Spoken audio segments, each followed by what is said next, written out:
Hello everyone, আসসালামু আলাইকুম। Welcome back to my channel. আশা করছি যে যেখান থেকে দেখতে পাচ্ছেন সবাই ভালো আছেন, সুস্থ আছেন। আলহামদুলিল্লাহ আমরাও ভালো আছি। তো এই তো আমার মেয়ের বার্থডে ব্লগ নিয়ে হাজির হয়ে গেলাম। তো প্রথমে দেখতে পেলেন বার্থডের জন্য এই তো চিকেন বিরিয়ানি রান্না করব। আর বার্থডে উপলক্ষে তেমন কিছু এক্সট্রা করে যে একটা প্রিপারেশন নেওয়া সেরকম কিছুই নিইনি। বাসায় যা ছিল ঈদের জন্য যে বাজারগুলো করেছিলাম তার মধ্যেই যা যা ছিল সেখান থেকে মেয়েকে একটু আনন্দ দেওয়ার জন্য একটু সামান্য কিছু আয়োজন করা, এই আর কি। তো এই তো প্রথমে চিকেন বিরিয়ানি রান্না করব। তো বিরিয়ানির জন্য একটু আলু ভেজে নিলাম, আমার মেয়ের খুব আলু পছন্দ। তো বিরিয়ানির মধ্যে আলু দিব, তো আলুটাকে প্রথমে ভেজে নিলাম। তো ভেজে নিয়েই তো বিরিয়ানি রান্না করার জন্য সব প্রিপারেশন নিয়ে নিলাম। তো চিকেন নিয়েছিলাম, আর চিকেনটাও দেখতে পাচ্ছেন অল্প ছিল। বাসায় এমনি দেখা যায় চিকেন বেশি থাকে, কিন্তু ওই দিন মাংসটা একটু অল্পই ছিল। যতটুকু ছিল তার মধ্যেই চেষ্টা করেছি বিরিয়ানিটা রান্না করার জন্য। তো মেয়েকে আগে প্রথমে জিজ্ঞাসা করে নিয়েছিলাম যে তুমি কি খাবে, পোলাও খাবে নাকি বিরিয়ানি খাবে। তো আমার মেয়ের আবার বিরিয়ানি খুবই পছন্দ, সে বলেছিল যে আম্মু আমি বিরিয়ানি খাবো। তো তার আবদারে এই তো বিরিয়ানি রান্না করছি। তো বিরিয়ানির জন্য প্রথমে এই তো বেরেস্তা করে নিলাম। বেরেস্তা করার পর ওই গরম তেলের মধ্যে এলাচ, দারচিনি, তেজপাতা, লং আর কালো গোলমরিচ দিয়ে হাফ কাপ পেঁয়াজ দিয়ে কিছুক্ষণ ভেজে নিলাম। তো ভেজে নেওয়ার পর এই তো এর মধ্যে আদা রসুনের পেস্ট, মরিচে গুঁড়া, লবণ দিয়ে কিছুক্ষণ কষিয়ে নিয়ে এই তো এর মধ্যে হাফ কাপ পরিমাণ টক দই দিয়ে দিলাম। তো এটাকেও কিছুক্ষণ কষিয়ে নিয়ে এর মধ্যে রাঁধুনি বিরিয়ানি মশলা দিয়ে দিলাম। তো এটাকে অনেকক্ষণ কষিয়ে নিয়ে এর মধ্যে এখন মাংসগুলোকে দিয়ে দিব। তো মাংসগুলোকে মশলার সাথে ভালোভাবে মিশিয়ে নিয়ে অনেকক্ষণ আমি কষিয়ে নেব। তো এই তো কষানোর জন্য কিছু পরিমাণ পানি দিয়েছি, আর 4টা কাঁচামরিচ দিয়ে দিলাম। তো ওইগুলোকে অনেকক্ষণ কষিয়ে নিয়ে এই তো প্রায় আমি 70% মাংসটাকে সিদ্ধ করে নিয়েছি। তো সিদ্ধ করে নেওয়ার পর এই তো এখন পোলাও চালটাকে দিয়ে দিলাম। তো এগুলোকে এখন ভালোভাবে মিশিয়ে নিয়ে কিছুক্ষণ কষিয়ে নেব। এই তো আমার কষানো হয়ে গিয়েছে। তো এর মধ্যে গরম পানি দিয়ে দিলাম। তো এখানে আমি 4 পট চাল ইউজ করেছি। তো তার জন্য আমি ডাবল পট 7 পট পানি দিলাম, আর 1 পটে তো লিকুইড দুধ দিয়ে দিলাম। তো এগুলোকে এখন ভালোভাবে মিশিয়ে নিয়ে 10 থেকে 12 মিনিটের জন্য রান্না করে নিব। আর এই তো এখানে ভেজে রাখা আলুগুলোকে দিয়ে দিলাম। তো এখানে 10 থেকে 12 মিনিট পর ফিরে এসে এই তো পানিটা অনেকটাই শুকিয়ে গিয়েছে। তো এর মধ্যে উপর দিয়ে আমি অনেকগুলো কিশমিশ দিয়ে দিলাম, আর 6 থেকে 7টি কাঁচামরিচ দিয়ে দিলাম। আমার বাসায় আলু বখারা ছিল না, তো আলু বখারা থাকলে বিরিয়ানির মধ্যে আলু বখারা দিতাম, তারপর কেওড়া জল, গোলাপ জল থাকলে দিতাম। তো সেগুলো যেহেতু ছিল না, যা ছিল তার মধ্যে চেষ্টা করেছি রান্না করার। আর এখন উপর দিয়ে কিছু বেরেস্তা ছিটিয়ে দিলাম। এই তো আমার বিরিয়ানি প্রায় রান্না করা হয়ে গিয়েছে, দেখতেই পাচ্ছেন। তো লাস্ট মুহূর্তে কিছু উপর দিয়ে বেরেস্তা ছিটিয়ে দিচ্ছি। এই তো আমার বিরিয়ানির ফাইনাল লুক। তো কেমন হয়েছে অবশ্যই সবাই কমেন্টস করে জানাবেন। আর এটা আমি সন্ধ্যার ভিডিওটা করেছি, মেয়েকে যখন কেক কাটবো তার আগ দিয়ে এই তো ড্রেস নামিয়ে নিলাম। তো এবার ঈদে আমার মেয়ের নানু বাড়ি থেকে আমার মেয়েকে কোনো ড্রেস দেওয়া হয়নি। আসলে আমার বাবা খুবই অসুস্থ, তারাও কোনো মার্কেট করে নাই, এবং কি আমাদের যে ঈদ শপিং করে দিবে সেটা করে দেয় নাই। আমার বাবা খুবই অসুস্থ।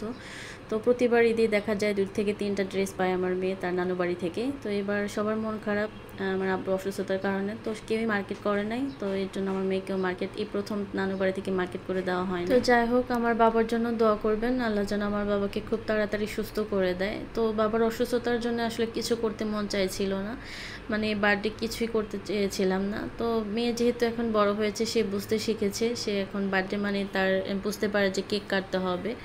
তো তার জন্যই সামান্য কিছু আয়োজন করা, তেমন এক্সট্রা কোনো প্রিপারেশন নেওয়া হয়নি। ঈদে যে মার্কেটগুলো করে দিয়েছিলাম, তো সেখান থেকে তার ড্রেস নেওয়া, আর এই তো বার্থডের জন্য শুধু একটা এই তো কেক আনা হয়েছিল, তাছাড়া কিছু না। আর এক্সট্রা করে কোনো আয়োজন করা হয় নাই।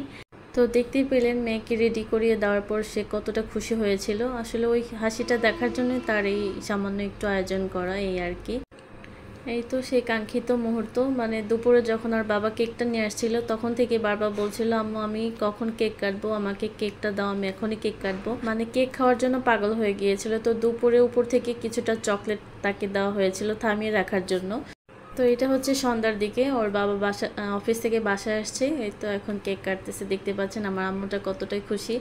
আর আমার মোবাইলে দেখতে পাচ্ছেন কতটা কালো লাগতেছে। আমার মোবাইলে রাতের ক্যামেরায় খুবই পচা আসে ভিডিও বা ছবি। তো রাতের কোনো ভিডিও বা ছবি তুলতে গেলে মনটা খারাপ হয়ে যায়, এর জন্য আমি রাতের কোনো ভিডিও বা ছবি কিছুই করি না।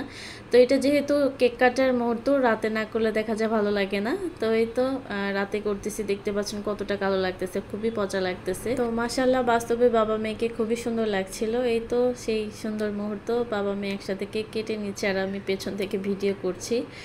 তো দেখতে দেখতে আমার আম্মুটার 4 বছর হয়ে গেল। সবাই আমার আম্মুটার জন্য দোয়া করবেন। আর কিভাবে যে দেখতে দেখতে মেয়েটা 4 বছর হয়ে গেল বুঝতেই পারলাম না। তো আমার আম্মুটার জন্য সবাই দোয়া করবেন, আল্লাহ যেন আমার আম্মুটাকে নেখায় দিয়ে বাঁচিয়ে রাখে এবং সকল বিপদ আপদ বালা মুসিবত থেকে হেফাজত করে। আর হ্যাঁ, তারিখটাই তো বলা হলো না। এই ব্লগটি ছিল হচ্ছে 4ই এপ্রিল। তো আমার মেয়ের বার্থডে ছিল 4ই এপ্রিল। তো আমার মেয়ে যখন 2021 সালে 4 এপ্রিল যখন হলো, তো ওই টাইমটায় করোনার মানে আমার মেয়ে হয়েছিল পুরোই করোনার মধ্যে। করোনার টাইমটায় জানেনই তো করোনার টাইমটা কেমন, সারা বাংলাদেশ বলবো না, সারা পৃথিবীতে কি একটা অবস্থার মধ্যে দিয়ে গিয়েছি। তো ওই টাইমটা আমার মেয়ে হয়েছে, অনেকটাই কষ্টের মধ্যে দিয়ে গিয়েছি। মেয়ের জন্য শখের কোনো কিছুই কিনতে পারি নাই। তো ওই সব দিনের কথা মনে পড়লে এখনও চোখ দিয়ে পানি চলে আসে। তো অনেকটাই কষ্টের মধ্যে দিয়ে গিয়েছি ওই টাইমটায়। সব দোকানপাট বন্ধ ছিল। আমার মেয়ে যখন হলো ওই টাইমটা সব দোকানপাট বন্ধ ছিল। ওকে যে আমি মানে বেবি ড্রেস কিনে দিব, কিছু কিনে দিতে পারি নাই, এমন একটা অবস্থা হয়েছিল। আর আমরা আগে থেকেও প্রিপারেশন নিয়ে নিই যে কিনতে হবে। আগে থেকে দেখা যায় অনেকে কিনে রাখে, আমি আর আগে থেকে কিছুই কিনি নাই। আর এখন অনেক ব্লগার আপুদের দেখি যে বেবি হওয়ার জন্য যখন হসপিটালে যায় তার আগ দিয়ে অনেক প্রিপারেশন নিয়ে নেয়।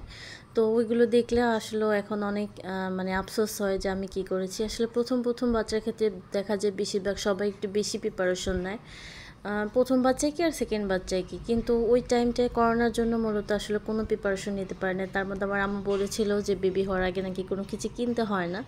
তো মানে সব কিছু মিলিয়ে বলবো যে করোনার জন্য আসলে কোনো কিছু কেনা হয়নি। যাই হোক, অনেক কথাই বললাম। তো সবাই আমার মেয়ের জন্য দোয়া করবেন, আমার আম্মুটা যেন বড় হয়ে মানুষের মতো মানুষ হতে পারে, মানুষের সেবায় যেন নিজেকে আত্মনিয়োগ করতে পারে। তো এই তো এখন কেক খাওয়ার পর্ব অনেকক্ষণই চলছিল। তো এই পর্যন্তই শেষ করলাম। আর এটা হচ্ছে আমার মেয়ের হচ্ছে বার্থডে গিফট। তার বাবা তাকে এই ঝিলমিল গাড়িটা গিফট করেছে। এই গাড়িটা আরও অনেক আগে কিনে দিতাম। আমার বাসা যেহেতু অনেকটাই ছোট, মানে গাড়ি চালানোর মতো যে একটা বড় একটা স্পেস লাগবে ওরকম স্পেস নাই। তারপরও মেয়ে যেহেতু বারবার বলছিল যে আম্মু আমাকে এই গাড়িটা কিনে দাও, তার খুবই শখের একটি গাড়ি। তো আগে থেকেই বলছিল যেহেতু, তো হুট করে ওর বাবা 4 তারিখে বার্থডে ছিল, 3 তারিখ রাতে হচ্ছে এই গাড়িটা কিনে নিয়ে আসে। তো আমার মেয়ে দেখে তো খুবই খুশি, খুবই মানে সারপ্রাইজ হয়ে গিয়েছিল যে হঠাৎ করে, আর আমিও জানি না যে গাড়িটা কিনবে। তো হঠাৎ করে যখন নিয়ে আসলো আমরা দুইজনই মা খুবই অবাক হয়ে গিয়েছিলাম। তো এই ছিল হচ্ছে আমার মেয়ের বার্থডে ব্লগ, খুবই ছোট পরিসরে যা আয়োজন করেছিলাম সেগুলো আপনাদের মাঝে তুলে ধরলাম। তো আজকের ব্লগটি সবার কাছে কেমন লাগলো অবশ্যই লাইক কমেন্ট শেয়ার করে জানাবেন। তো আজ তবে এই পর্যন্তই। সবাই ভালো থাকেন, সুস্থ থাকেন। নতুন আরেকটি ভিডিও দেখার আমন্ত্রণ জানিয়ে এখানে বিদায় নিচ্ছি। আল্লাহ হাফিজ।